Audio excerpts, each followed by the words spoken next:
For those of you that are listening and watching, you're about to go back in time by 5 to 6 months. Oh, that's right. Happy New Year, Tim. Happy New Year, Rick. Good God. Because when we recorded this episode, it was New Year's Day. It might have been, yeah. Yeah, 5 months ago.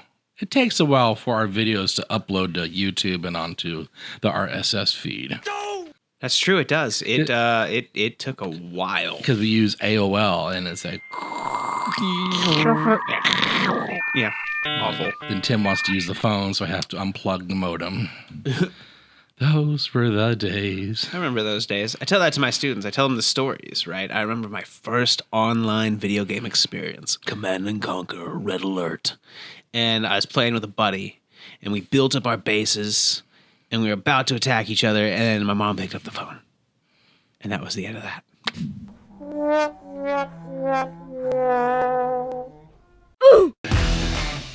The hell's going on? It's a good question. I'm glad I'm Italian. I'm not white. You kind of are. Why does it have to be the big chicken? Why does it have to be the big chicken? Why do you have to say it like that? I was right, and you were racist. It's Britney, bitch. I still have a belief that Sasquatch is out there, but that doesn't make me crazy. And you give me that face, and this is my issue with you. You're a questionable person. This is a podcast where Rick, a Generation Xer, and Tim, a millennial, come together and try to find answers to our changing world. Break it down with Rick and Tim. All right. When we did this Riff episode, did you ever think that Ron DeSantis would sign a bill that would harm LGBT people in the state of Florida in regards to getting health care? I mean, yeah. He's Ron DeSantis. Wow. That's his thing. He's the extreme. He's so hateful. Well, yeah, that's his brand. He doesn't care who he hurts. No. And then Rudy Giuliani allegedly selling pardons with Donald Trump. Allegedly. $1 million for me and $1 million for you. And you know, it's funny because I think I remember like during the administration, there was this rumor going around about like pardons for $2 million. Like, I feel like I heard it before and I was just kind of like, huh, I wonder if that'll ever come to light. And here we are. All these things that are being unveiled, the curtains being pulled away, and we're finally seeing things for what they are. And the absurdity and grotesque Giuliani forcing his employee to have oral sex with him, and then that's calling a fun her word his daughter. Oh my God, that's weird. He also married his cousin. This is so. These people are so sick. That's America's mayor, ladies and gentlemen. And yet they're obsessed with me and drag queens performing. I swear to God, that's all a distraction from them. Yeah. We're easy targets. Of course. Well, because everything you do, because you're a gay man, everything you do sexually is wrong. But everything they do sexually is like, well, that's what we're meant to do, right? Gross. Not really. And the way you're doing it. Trump was sued successfully by E. Jean Carroll. That's true. Can't quite call him a rapist, yet he's a rapist. Well, she won the suit for him, like $2 million for him having what was the charge? Sexually abused her. Well, I know, but what was the charge? And then defamation. Well, that's what I'm saying, but it's not the sexually abuse thing. There was language to it. Well, we're not lawyers, so. Well, I know that, but skipping forward, call your mom. Oh my God! Here's a cell phone. Call Judge Judy. No, I'm not going to call my mom. Right now, I'm the one who's inconvenienced. Okay. So. No. What I mean is that we can call him something. Let's name it. So let's figure out what exactly that was. A sexual predator, a sexual abuser. Yeah, well, that's the thing. Yeah, and I think that's what it was. Like he was charged with some sort of unlawful sexual. And then at the CNN or sexual abuse or something like that. And at the CNN infomercial with Anderson. That was disgusting. Anderson Cooper. No, he wasn't there. No, he wasn't there. But that infomercial, he was defaming her again. Here's the thing. It was I tuned in for a moment and then I tuned out because it was very confusing. Because what it was, it felt like we were at a Trump rally, right? Now, hold on, stay with me. It felt like we were at a Trump rally, but like they decided to bring in like a CNN anchor and just sit her down and everybody in the room was against her. It felt like that. Like she was trying. She was like, trying to hold the line and be like, oh my God, I can't believe this is happening. And so we got to just correct him at every possible moment. But then it was like the audience was in on it. Yeah. And that was the worst part. CNN has drastically damaged its reputation in journalism because of that. Well, and then I want to talk about Anderson Cooper. Oh my God, I hate her. I know you don't like Anderson Cooper. Ugh. You have every right to be outraged today and angry and never watch this network again. But do you think staying in your silo and only listening to people you agree with is going to make that person go away? Shut up! On the Richter scale, he doesn't measure up to Elon Musk, but he's like maybe on a scale of 1 to 10, I give my disdain for him a 4. Right. And here's the reason why I have decided that he has lost his credibility with me. Because he no longer is giving me the news. He is telling me what news I need to believe. Yeah. And that's the problem. That's a huge turnoff. Yeah. And when I saw that, I was just like, okay. And when he's like, oh, you gotta, he's the front runner. We have to. And I'm just like, no, we don't. And now I'm going to decide not to follow CNN anymore. And I'm going to go probably to a more, moderate and more trustworthy like ABC or NBC. Well, I recommend Rachel Maddow. I don't recommend Rachel Maddow for the same reason. But, and the other thing is I haven't given her enough time to really make a judgment. My experience with her has been similar to kind of Tucker Carlson in terms of sometimes she leaves me with a lot more questions than answers. And I don't like that because she's not spewing facts. She's spewing questions and conspiracies. And that's my problem with Rachel Maddow. Watch this space. Do your parents agree with you? About what? Rachel Maddow? I don't talk to politics about them. I don't see my parents that often enough to talk politics with them. I wish I would see them more. God damn it, Rick. You brought some feels out. I have it on good authority. Oh, boy. That they are tremendous fans. Oh, they love of Rachel Maddow. I know that. Yeah. I know that. Yeah. You would get along great with my parents. I mean, you did. Mm-hmm. You've met them. So, and I got to meet our only fan, our only viewer / listener, Paul. That's right, my younger brother. Hi, Paul. Hi, Paul. He appears older than you. Not physically, but he acts like he's 40. Talks like he's 40. You know what's funny? When he was a baby, we always said he was a 40-year-old man in a 4-year-old For real? body. I could see that. Yeah. It was kind of hilarious, yeah. Yeah, we just got to get some alcohol on him and loosen him up a little bit and put a Nintendo Switch in front of him and he'll be back to his age. Great, yeah. What is he, 25? No, he's 2 years younger than me, so he'd be 33. Yeah. Oh, no, 32. So, Anderson Cooper, and Elon Musk was on CNBC, and the reporter asked him some direct questions regarding his behavior. I'm trying to be very PC. What do you mean behavior? Explain his behavior. His Twitter behavior. Oh, okay. What specific Twitter behavior? Because I haven't been following him because I don't really follow Twitter, although you can follow me at Tim Breaks It Down. And you can follow Rick at Rictor _Riolo.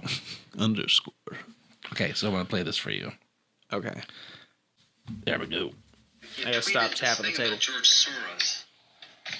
I'm looking for it because I want to make sure I quote it properly. But, I mean, you know what you wrote. But you I basically... said it reminds me of Magneto. It's just like, calm down, people. This is not like made a federal case out of it. You also...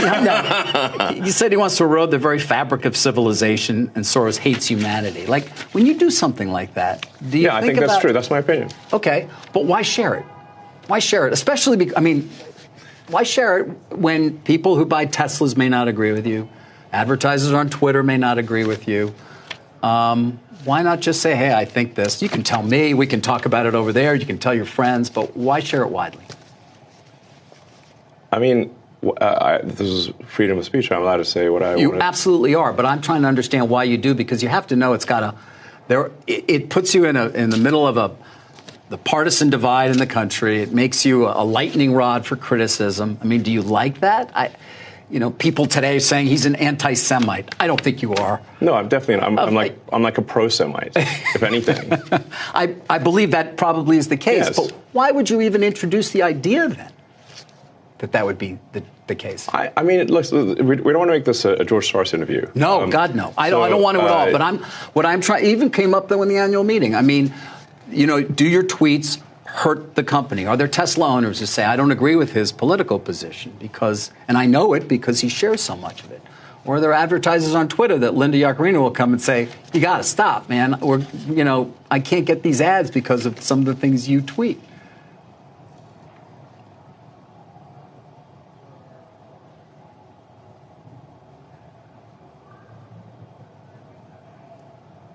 So awkward. I'm reminded of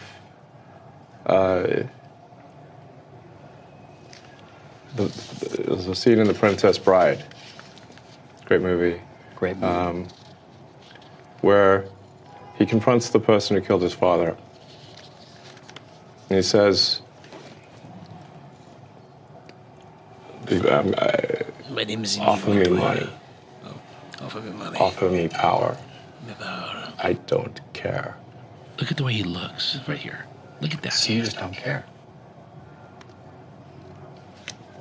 You want to share what you have to say. I'll say what I want to say, and if the consequence of that is losing money, so be it. Okay. But I mean, when you link to somebody who's talking about the guy who killed children in a mall in Allen, Texas, and you say something like it might be a bad psyop. I'm not quite sure what you meant, but. Oh, in that particular case, there was somehow that's not that obviously people were killed, but it was, I think, incorrectly ascribed to be a white supremacist action. And the evidence for that was some obscure Russian website that no one's ever heard of, that had no followers. And the company that found this is Bellingcat. Right. And do you know what Bellingcat does? PsyOps. Right. I couldn't really even follow exactly what it was you were trying to express there, so that's in part why I was curious. I'm saying that I thought the ascribing it to white supremacy was bullshit. Okay. And that the information for that came from an obscure Russian website and was somehow magically found by Bellingcat, which is a company that does PsyOps. And there's no proof, by the way, that he was not. There's no. I would say that there's no proof that he is. Yet he had a tattoo. And that's a debate you want to get into chest. on Twitter. Okay. Yes. Because we should not be ascribing things to white supremacy if it's false. Okay. All right. So that whole interview thing with Elon Musk was, it was a disturbing. But it confirmed kind of what we all thought. Like he's. The fact of the matter is that he has so much power that he kind of views the rest of the world like ants, right? Just doesn't care. That's the thing. He just doesn't care. It's very dangerous. Well, yeah, it is. I think when it comes to his tweets, a question that needs to be answered too is like, do you just not care that you are playing with people's lives, right? That's what it needs to ask. Like your actions directly, if like some of them like can tank the stock, and there goes people's money, right? People that worked at Twitter. The people who worked at Twitter, you came in and blew up their entire world. And your response is, I just don't care. So are you telling the world that you have no feelings? I mean, what's wrong with you? I mean, and that's might be the thing. Maybe there is something wrong with him. And the reality is we let this psychopath kind of take over our economy. My friend Sally, who also watches our the podcast, economy's stupid, and he's Interesting. Yeah. Sally says that long, creepy, awkward silence was because of Musk's autism. Maybe. It's possible, but I also think, when I was watching it, because I do this with my students too, I'll ask them a question, and I know they know that they're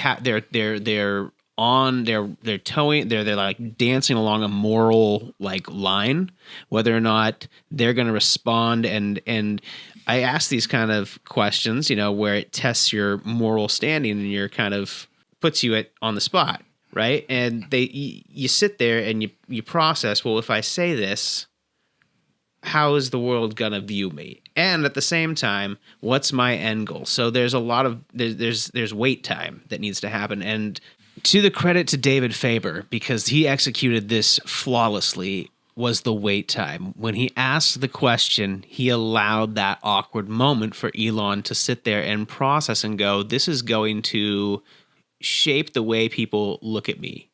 And I'm just going to tell them, I don't care what you think.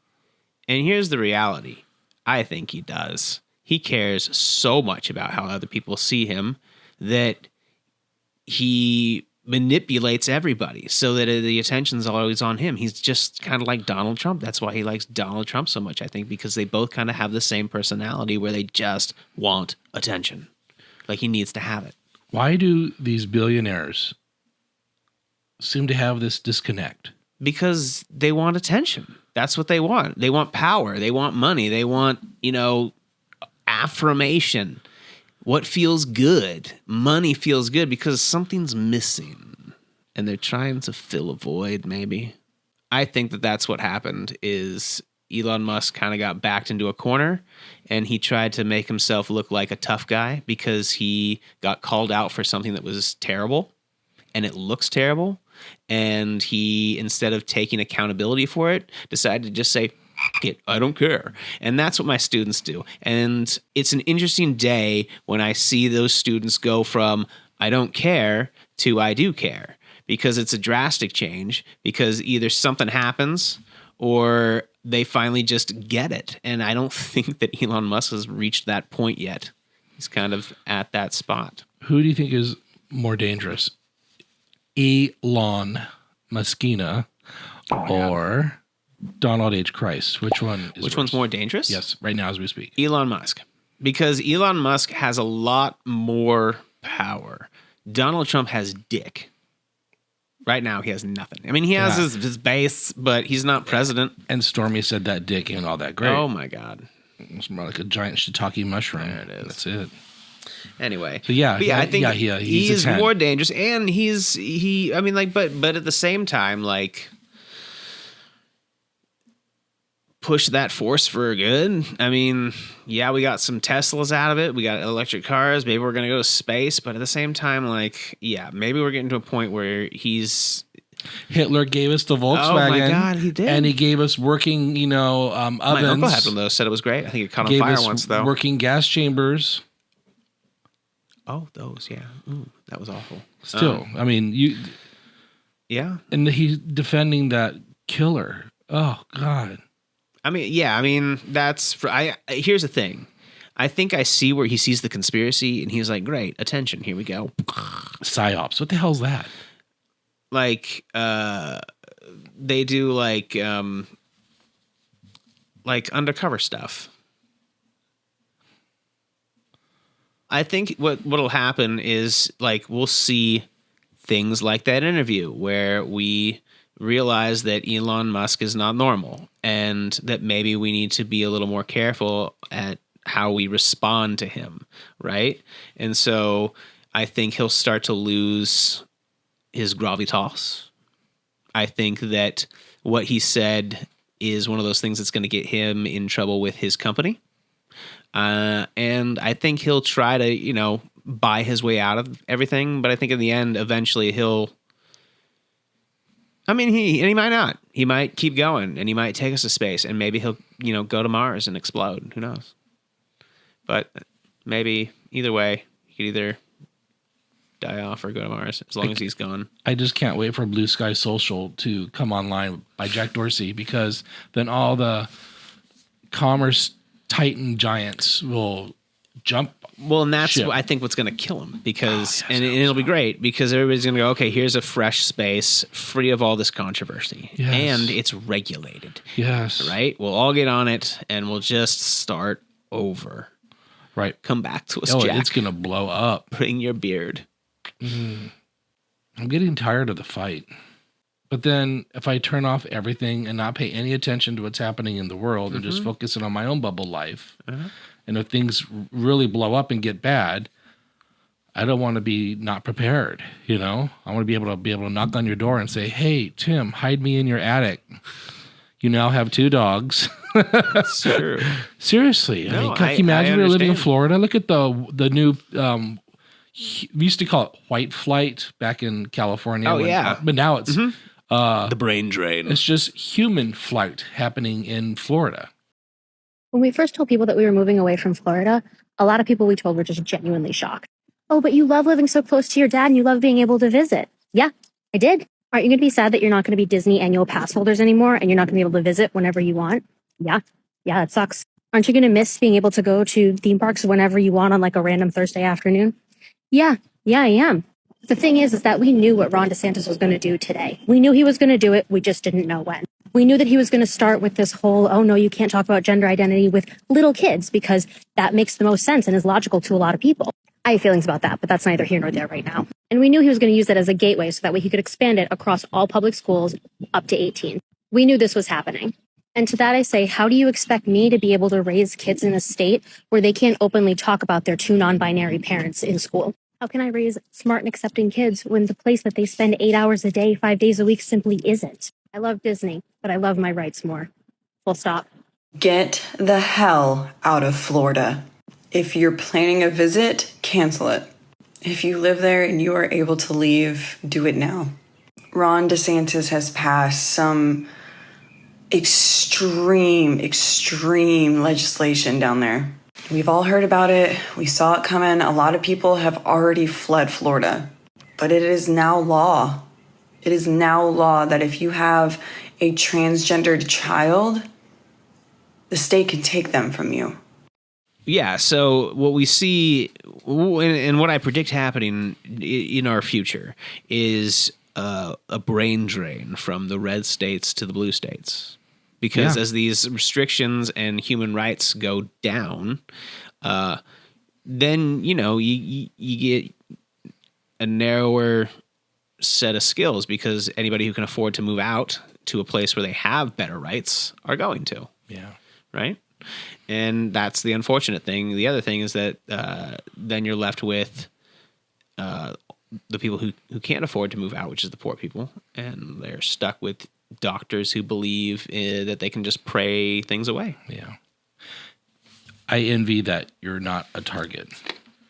That's right. I'm white and a male. And heterosexual. I'm all of the things. Yeah. I guess I could play straight, but I have a whole history of me being openly homosexual throughout my entire life. That wouldn't fly. No. Well, and the other thing is this, and I've been saying it since the beginning of social media, and it's going to be even worse with AI, because then they'll be able to say, okay, AI, I want you to tell me everybody who doesn't agree with me. And they'll be able to go through your social media and see what your political bias is, and they'll be able to rate you. And they'll be able to weed everybody out that they don't like. So let's say some crazy right-wing or even some crazy left-wing group gets a hold of an algorithm that then they can, say, go through social media and find, or what if the government? Actually, honestly, I'm not scared of the government doing it. I'm scared of private companies and stuff because they're probably already doing it. But then they can say, we can target the people. Well, this already happened. We had January 6th. Yeah. Holy cow.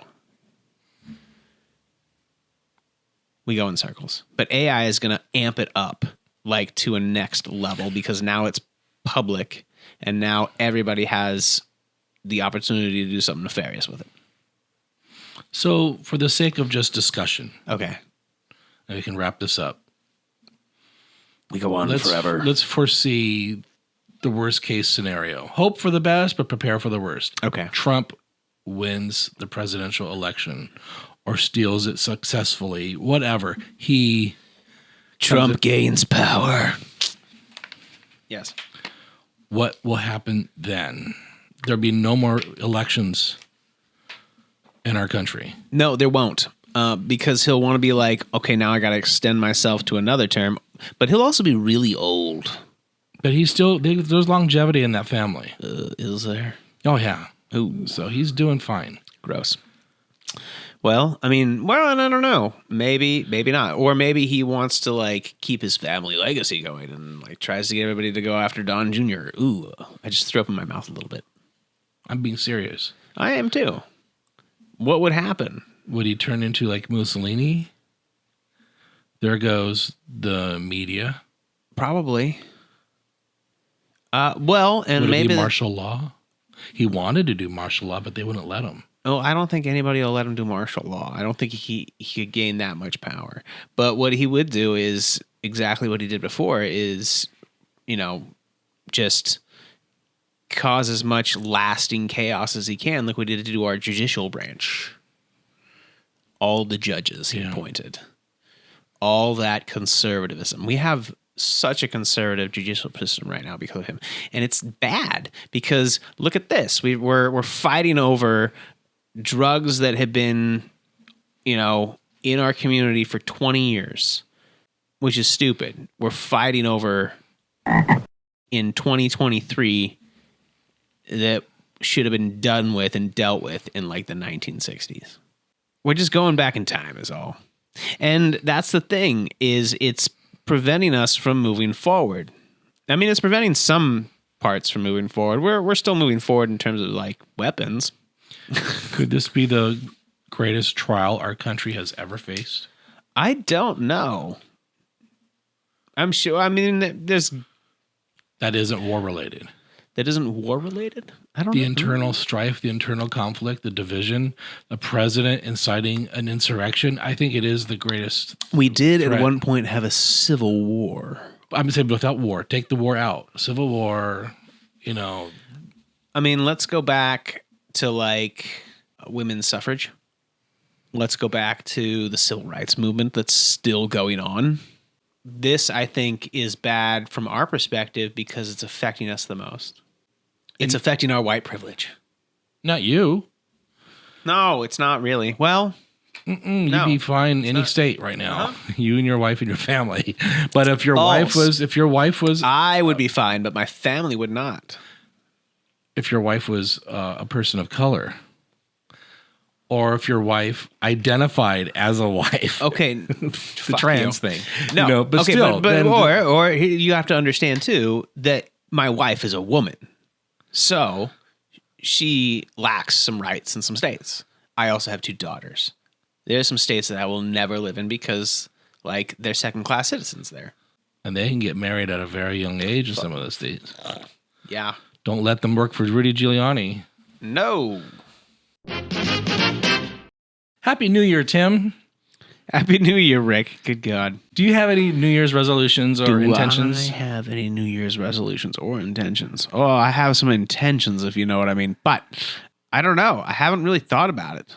I have given up drinking soda as best I can. You saw my refrigerator. You're right. I kind of forced you into that one. Yeah, it's going to help with my weight loss. Mm-hmm. And what have you been doing? I've been exercising more. I know that sounds cliche, but I also started exercising before New Year's. I just want to state that. So my goal is to keep up on my exercise and maybe eventually do a pull-up. Do you see a lot of hot guys at the gym? I don't usually scope out the dudes. You can tell when there's a hottie and there's a naughty. John Cena. Hot. Donald H. Christ. Not. They put the ellipticals right behind the Stairmasters. I don't know why. And you're on the elliptical. And I'm on the elliptical, so I just have whoever's on the Stairmaster. So I got that angle, so everybody's a hottie from where I'm at. The problem is then the TVs, you got to look in between the Stairmasters to see the TVs. So I'm watching CNN, but everybody on the Stairmaster keeps looking behind them like this asshole staring at my asshole.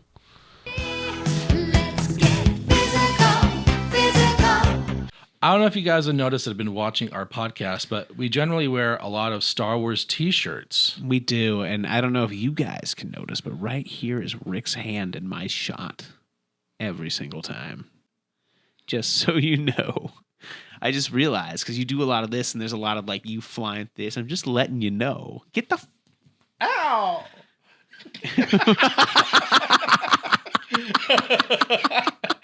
Oh, God. That was the gayest ow I've ever done in my entire life. And I've had anal sex. My God damn. Oh, that took a weird turn. We tend to wear Star Wars t-shirts quite a bit. Yes, we do. Oh. Gee, I am so shocked. Loser. I am. Imagine if we did a Star Wars podcast. Oh, trademark. One of millions. There's a lot of them out there. Sure. And all they do is bitch. Oh, but they do. Have you heard of the Den of Nerds? To be fair, whenever we talk about Star Wars, all you do is bitch. Well, I have an excuse. That's true. I'm a gay man. He's just bitchy, I guess. I've just about had enough of you. There have been 9 Skywalker films. Okay. Out of the 9, which one was your favorite? Out of the 9, which one was my favorite? Good God. Oh, how do you choose? I'm going back to my experience with all of them, right? So my first experience with Star Wars was in the theater. We watched them. It's the reanimated version. The special editions? Special editions. So we went and we saw those in the theater, and those were cool. For an entire generation, people have experienced Star Wars the only way it's been possible, on the TV screen. But if you've only seen it this way, you haven't seen it at all. I remember seeing the ones that they redid when I was like, I don't know how old I was when the first one came out, number 1. Episode 1 was in 1999. 1999. Jesus, so I was 11. Misa back. And it was cool. I was entertained by it. Wasn't my favorite, but it was neat. Mine was and is and will always be The Empire Strikes Back. In fact, that is the one movie I always pop on. The Empire Strikes Back. Yeah. Is it? Yeah. Why? Because it was a deeper story, and good guys were getting their butt kicked, and Darth Vader revealed himself to Luke Skywalker as his father, and... Él me dijo que tú lo mataste. No. Yo soy tu padre. Some pretty... It really was the climax fantastic of the story, wasn't it? It was amazing. Return of the Jedi had its moments, but to me, it was The Empire Strikes Back. You know, I think when it goes back to it, it was always A New Hope. The very first? The very first. Because it's that first experience you have with it. You came nothing? You're braver than I thought. Nice. Come on. And it's the familiar story. And the good guys win. Boom. Although, I did like the Return of the Jedi. And I think it came down to, at the time, I just liked the action. The effects, all the cool stuff. Now, when Return of the Jedi came out in 1983, I was 12 years old, and I think one of the telltale signs of me being gay was me dressing up as an Ewok for Halloween. And I think there's a picture of it, too. Oh, my God. It's right here when he finds it. Straight boys would dress up as Evel Knievel or Dale Earhart, and me, an Ewok. Here's this little fuzzy teddy bear. That's kind of a red flag. Yeah, maybe. Or rainbow flag, however you want to look at it. Who knows? 1983, Madonna was just coming out. I could have dressed like her. You could have. Hey, hey, hey, come on, Vogue. The new movies that came out with J.J. Abrams, Ruin Johnson, and J.J. Abrams again. Yes. Did you like them? Were you upset with them as much as I was? Yeah, because I felt like they were taking us somewhere, but they never really got us somewhere. It was like, okay, where are we going with this? Let's keep going. And then, so the first movie, it was cool. It was like they set you up, right? And they set you up for all these storylines. And then the next movie comes in and they didn't pick up on any of the storylines. Well, yeah, all Ruin Johnson did was pull down his pants and take a big dump on Star Wars.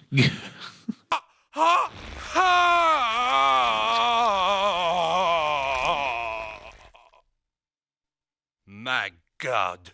I guess Literally. you could say that. No, he was a brilliant cinematographer. Those shots he made, beautiful. They were gorgeous. Fantastic. It was very, very well done. He should have been just the cameraman and the story director of photography, was not so director. bad on the second one because I didn't understand it. I was like, "What the heck is this?"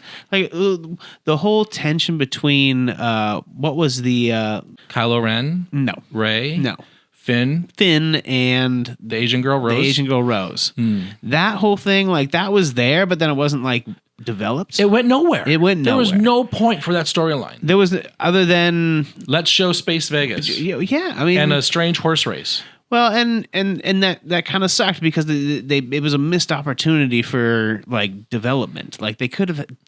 They missed it. It was a missed opportunity. But they put the seeds of magic in there that did not grow to a beautiful tree. For example, that little boy, the slave boy that helps them, at the end is revealed to have the Force and uses the Force with the broom. Yeah. That would have been a perfect reason to explain why Luke went off the deep end, was because his family got killed or taken from him. So why was it then? This would have been a great topic for Let's Trigger Rictor. What caused? What was the director? Ryan Johnson, but I call him Ruin Johnson. So what caused Ryan Johnson to do such a terrible job? I think he's arrogant. Okay. And ignorant. And he was given a free pass to do whatever he wanted. And so he thought, I'm just going to make a bunch of really cool shots and string them together however I want. And turn Luke into an absolute intergalactic asshole that abandons his sister. Sure. When he never abandoned Darth Vader. It was just, oh my God. You're like, it's not meant for us. These movies were never meant for us. They're meant for a whole new generation. It was. And in what generation? Why would they make Luke like? And that's the thing. Like, who was their audience? Who was his audience? Yeah, they were still aiming towards 12-year-old boys, and now girls. Yeah. So they succeeded with enticing the girls with the whole Reylo thing. That's still ongoing on the internet. Rey and Ben Solo, that whole love story. That's a thing. It's a huge thing, Ew. and I don't think it's bad. It's one of the better things that came out of the sequels. Sure, because the only thing that came out like of the the bad sequels, boys, right? But yeah, I think The Force Awakens was the best film out of those three. Somehow Palpatine returned. Well, and that's the other thing. Like going back to that whole thing, like they created again the opportunity for a story to be told with Rey and Kylo Ren, and it would have been a really cool story to tell. Again, a missed opportunity because it all came down to action scenes. He wanted to be Transformers. You know who's a good director when it comes to sequels? James Cameron. Oh. Terminator 2. Okay, yeah. And Aliens. Okay. To me, they were better than the original films. He recently did Avatar 2: The Way of Water. Did you see it?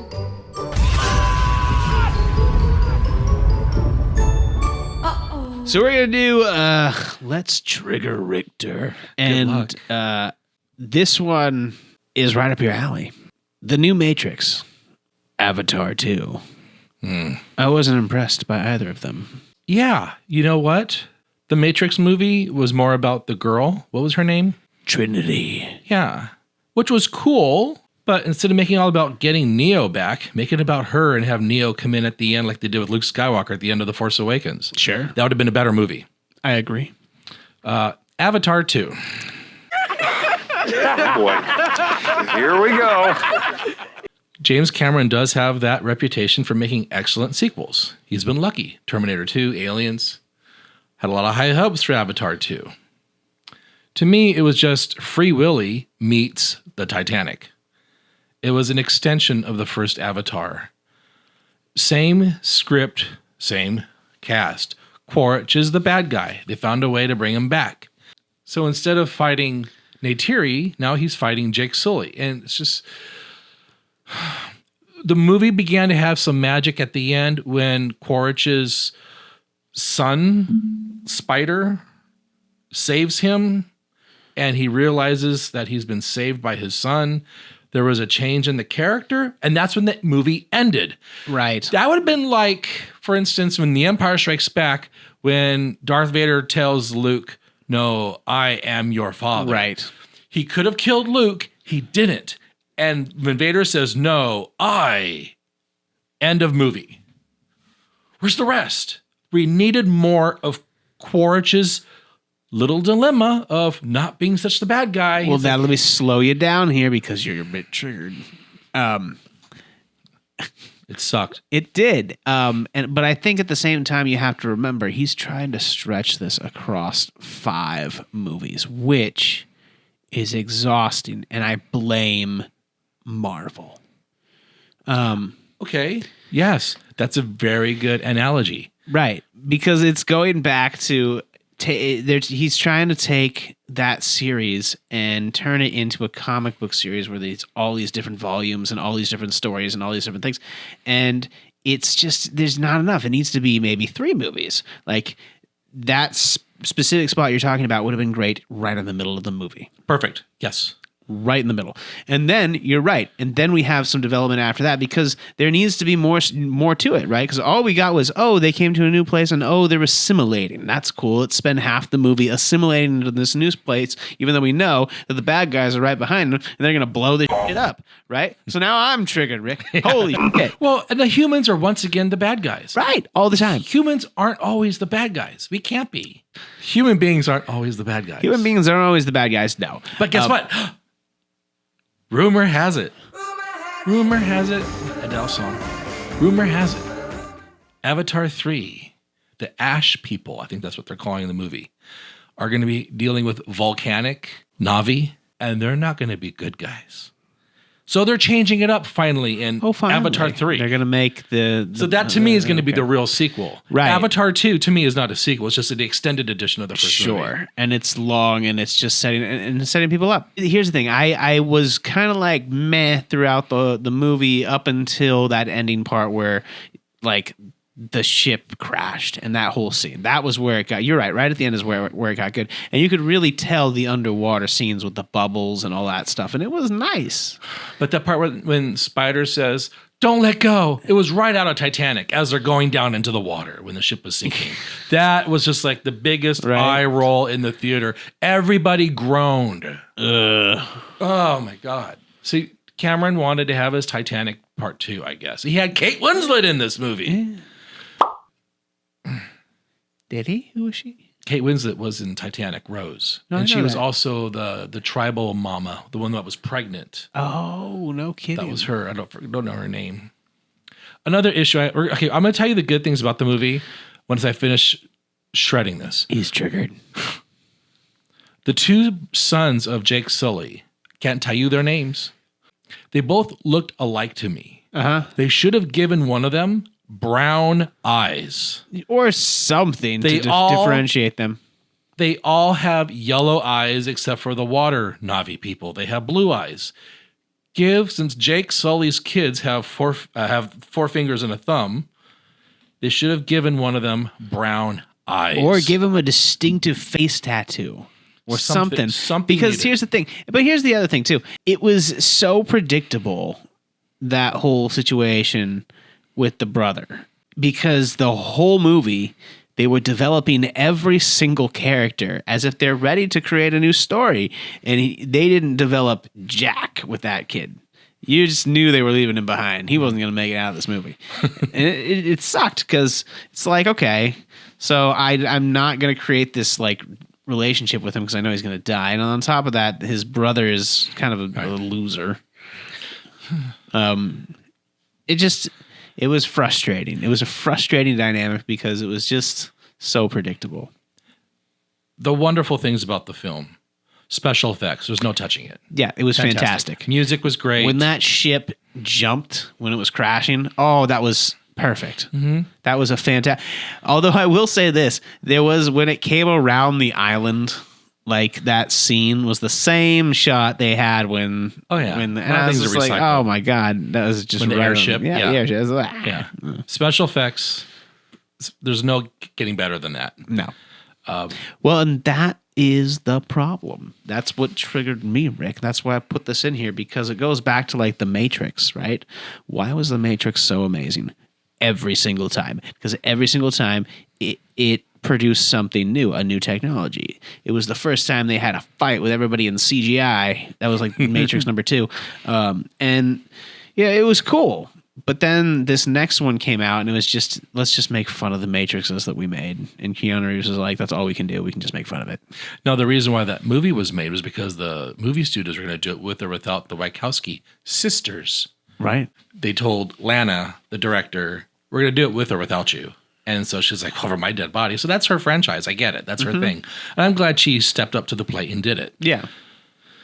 But yeah. But it could have been better. Oh, of course. Well, because I also feel like there was a lot of, smite put into it. And there was no cookies from the Oracle. Yeah. And nothing was right as rain. Right. And here's the thing. They could have done it.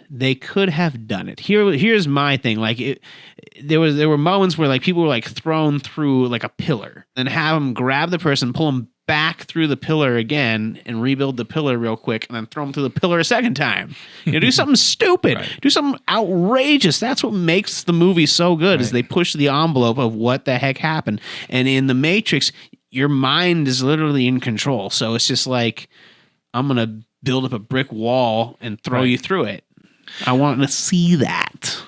In this next segment, Rick and Tim riff on a few serious things that they have experienced in the previous year. All right, so what did 2022 bring for us? Let's start with personally. What did it bring for you personally?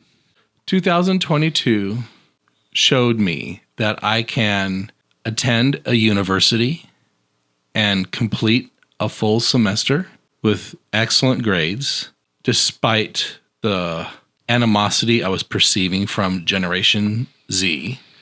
Yeah, screw you kids. Because I had always dropped out of college. I even attempted to attend UNLV back in Las Vegas when I was living there, and I couldn't finish a semester at UNLV. And I always felt ashamed about it. Now at Portland State University, I now have 3 terms/semesters under my belt. And Congratulations. I have 1 more to go and 2 more classes. 2022 has been a Band-Aid on my personal views of myself. So I think better of myself now because I was able to accomplish it. I'll feel even better when I graduate. So what about you? It's been a roller coaster. Started off, and I think you remember this, with one of my students getting shot. So the first homicide in my city of 2022. It was really, I focused a lot on my work, and it was trying to rebuild what COVID messed up. And also it was building something new that we needed, that I probably would have tried to build had COVID not come through. At the end of the day, like 2022 felt like we were trudging along because we started out with the death of one of my students, and then rebuild of our entire school system. Basically, it ended with the death of a kid I went to high school with. Just Christmas Eve, crashed his truck into a tree and died. So it's been rough. It's a rough year. Yeah. And then also a newspaper article came out about the students in the kids in our community and how gun violence has affected them. And that's personal to me because I was featured in it. I work closely with a lot of those kids in our community. 2022 sucked. Although, let's go back though, because this is the thing. In my line of work, you come home and you have to go, whoa, I just got to go through all the things that sucked, because that's what we just both focused on. But then you have to look at it and go, okay, what were the positives that came out of 2022? No, mine was positive. Yours was positive. Mine was not. So the positives for mine, I'm thinking. Number one, you helped create a podcast. I helped create a podcast. Yeah, I did. That's great. We did that. So I stepped out of my comfort zone, did something new. Yeah. Is it getting easier? It's getting a lot easier. I mean, the nice thing is learning how it goes. I'd like to learn all the editing and stuff at some point, because, I mean, this is easy. We're figuring it out. Yeah. We started in the dining room. We did. And moved into our studio. That's right. It's wonderful. You survived COVID. We survived COVID. COVID was already... You caught it, right? Yeah, but I didn't have it bad. It wasn't like but it's not a survival. I mean, I survived it, but it's not like I don't even think I had barely any symptoms. So. But you tested positive. I did test positive. Yeah. When I was sick with bronchitis over the summer, I tested and it was negative. But I had a big pink plus. So I was like, oh, God. Oh boy. In Z formation. Apparently, the COVID test also tests if you're gay. Oh boy, look at that. What was yours? What was your... It was negative. Sorry, Rictor. For those of you who don't know, Rick is thirsty. You're gay until he proves otherwise. Yes. In the court of Rictor, you are gay until you're proven straight. And I've not had a good track record lately. Right. What's going on? The January 6th committee finished. They delivered its report. Donald Trump got busted for the documents that he stole from the National Archives. That's huge. So the war in Ukraine. War in Ukraine. Good gravy. But here's the thing about that. Okay. It sucks, but it's really good for our military industrial complex. Yeah, because I guess there was that new Senate bill that passed. Right. And it's going to help us, help them, blah, blah, blah. It's going to help everybody. And here's why. Because Ukraine is going to get weapons they need. And United States manufacturers and weapons companies and all their partners and business people are going to say, great, go ahead and start ordering the new stuff and we'll start making it because you're going to need to replace all that stuff you're just giving away. Yeah. And so what it's doing is it's jumpstarting our economy. And if I remember correctly, what the people who basically set up the military industrial complex were brilliant because they put a little bit of everything in every single state. So like if there's a battleship, it's like built parts from all over the country. And what that does is it makes it so nobody ever wants to get rid of it because everybody benefits from it. I think for the world, the one tremendously positive thing that happened this year was the James Webb Telescope. Yes, that was cool. That was exciting. And the second thing was the Artemis test launch, which went wonderfully around. Up and over and around the moon and back. So it really was a year for space and exploration of space. Yeah. We're going back to the moon, baby. And on top of that, now we have a clearer view and vision of, everything, which is cool. I wonder what kind of telescope they're working on now to send out there after this one. You know they are. Oh, sure. The universe. For all we have learned about it, we have only just begun to reveal its secrets. I hope in my lifetime that we'll see photos, clearer photos, not obviously HD quality, but something of what's orbiting around Alpha Centauri, our closest stellar neighborhood star. Supposedly there's planets around Proxima B. I've heard that. So, yeah, we've seen planets with the Kepler thing and the magnification, et cetera, from other star systems very far away. But I want to see what's in our backyard. I think in my lifetime we'll see it. Yeah. Then I die. Then you die. Yeah, at the age of 85. But she on CNN. Oh. And this is something I think we've talked about, but I don't know if we talked about it on the show. But what if you have the option to stick around for a little longer, like download your consciousness into like the internet? Yeah. Then never the mind. But if you can have your family with you as well. Yeah. But if you're last man standing, you don't want to do it. No, I wouldn't want to. That's more of the torture. So unless it was my career and it was my job, it was my passion to do something like that. But sure. Ask me again in a year. Who knows? Maybe. Yeah, your mind might change. And that's the important thing to remember from this show is that you have to understand that as creatures, we're always evolving. And if you don't allow yourself the space to evolve your thinking and change your mind, your ideas, and change your mind. Objective. That's what it is. Yes. Humanity. I don't know who said this. I'm sure somebody did. It's been said out there before, but humanity has made it this far using one really cool tool: the mistake. Right? Because you make a mistake and then it fixes itself and do it better the next time. People want to know, Tim. Okay. Why did you decide to become an educator?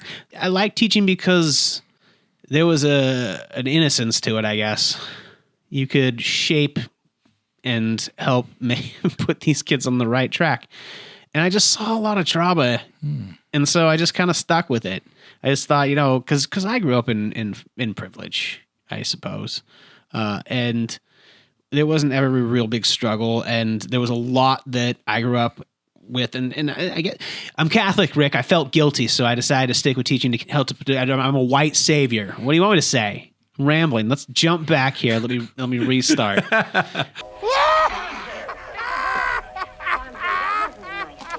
Are you hopeful now with this past election being over? Yeah, I am. Well, I'm hopeful because here's the reality. It's bad.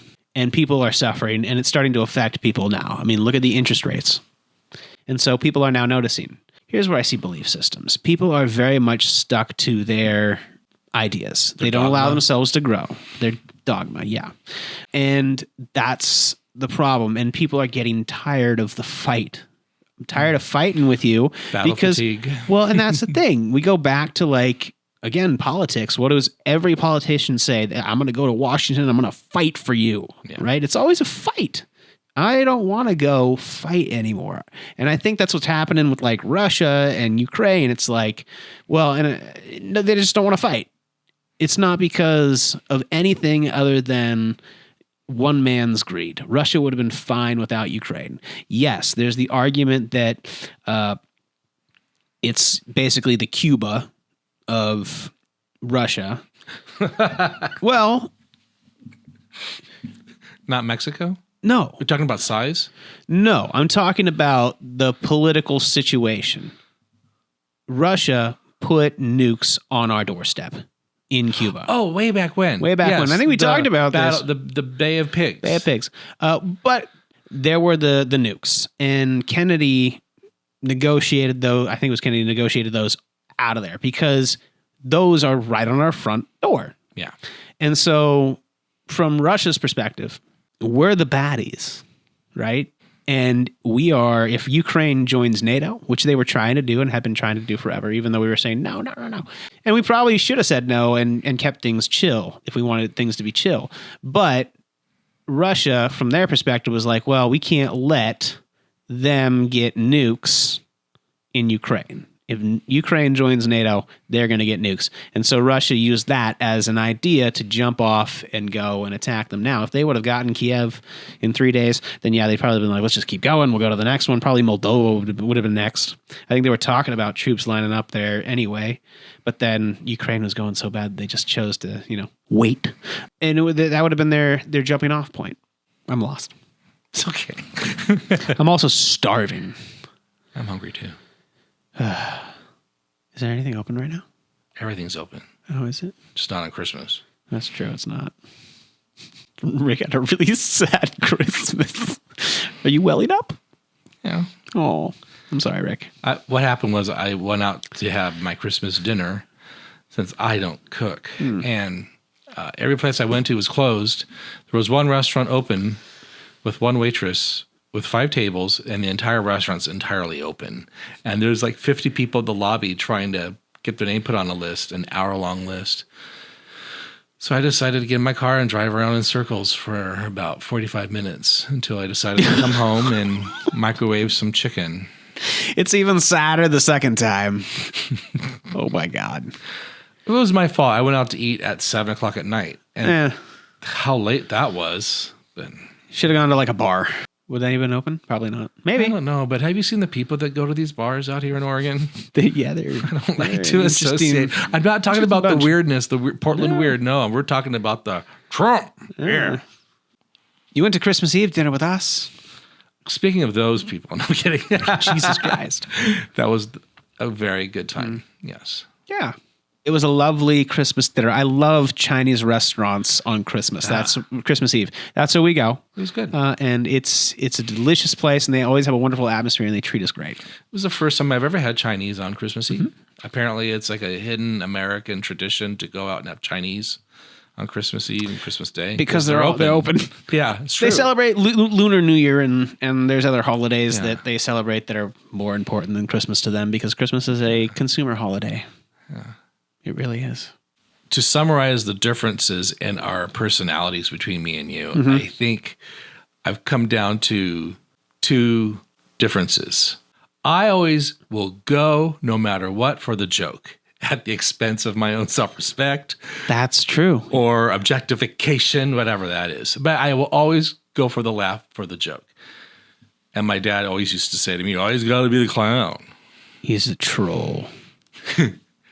You have a tendency, and I think it's because of your work life, you always go for the serious. Do I always go for the serious? And since I edit these shows and I hear your voice incessantly playing through my head. Oh my God.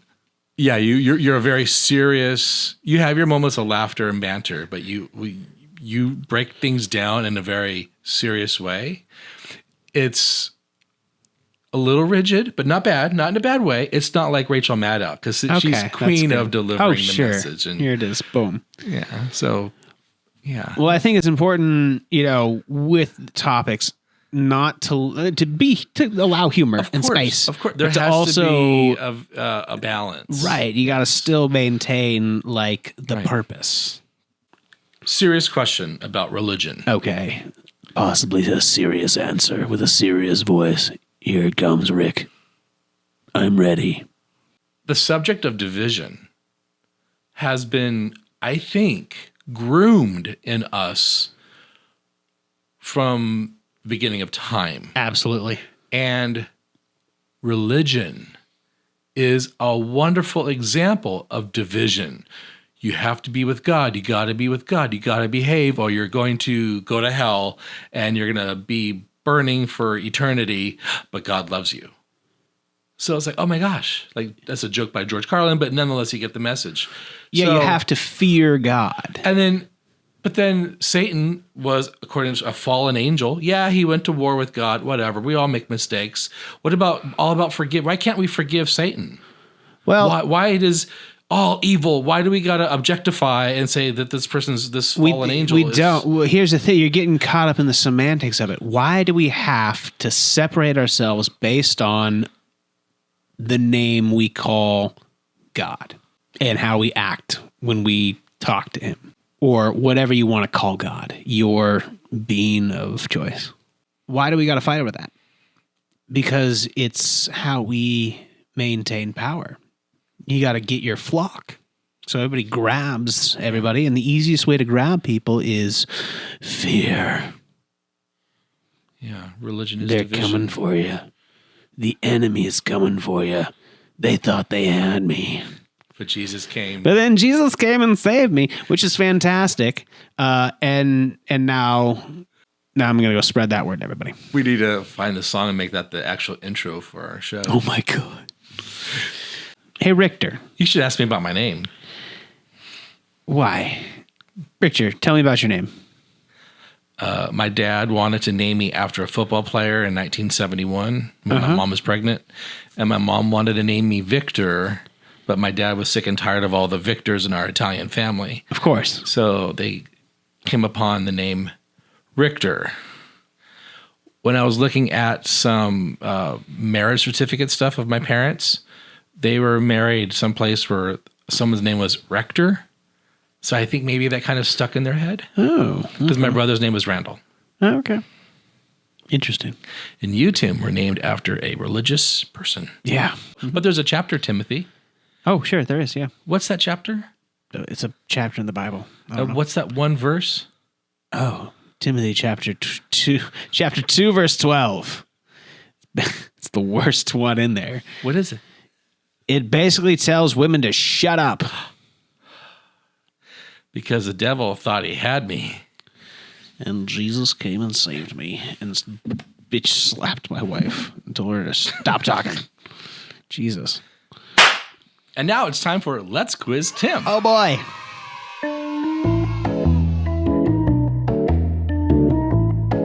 What year did recreational marijuana become legal?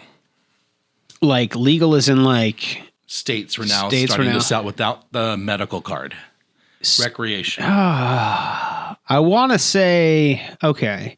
So if I think back real quick, just to when I first experienced that moment where I saw my first pot shop, where was I? Okay, and what year did I live there? So I'm going to say 2015. 2012. I was going to say 2012. Damn it. There are 2 states that did this. What were they? Colorado and California. Oh, Washington. Sorry. Yes. Yes. California was slow. Yeah. Colorado and Washington.